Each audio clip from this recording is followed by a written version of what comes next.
Narito ang step-by-step guide kung paano magkaroon ng good quality of sleep. Naku, halos lahat kailangan nito sa DIY Do-It-Yourself. Kayang-kaya mo ang kahit na ano kung ikaw mismo ang gagawa nito. Let's learn new things sa DIY Do-It-Yourself.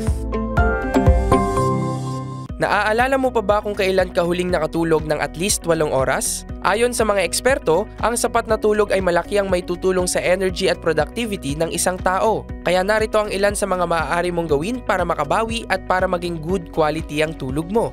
Una, mag-stick sa fixed schedule ng pagtulog. Disiplinahin ang sarili na maging consistent sa oras ng pagtulog at oras ng paggising. Ikalawa, subukang i-monitor ang iyong sleeping habits. Ang pag-compare sa iyong sleeping patterns ay makatutulong para makapag-adjust ka mabuti. Ikatlo, iwasang kumonsumo ng caffeine 2 PM onwards. Ayon sa mga eksperto, hanggang 8 oras tumatagal ang caffeine sa loob ng ating katawan. Kaya kung hirap kang makatulog sa gabi, marahil ito ang dahilan. Ikaapat, subukang mag-spray ng sleep-inducing scent sa mga gagamiting unan. Ang aroma mula rito ay makatutulong upang mas makapag-relax ka at mas makatulog ng mahimbing. At ikalima, panatilihing madilim ang kwartong tutulugan. Ayon sa pag-aaral, ang anumang klase ng liwanag ay maaaring makadistract sa ating pagtulog dahil nagsasend ito sa ating utak ng signals para manatiling gising.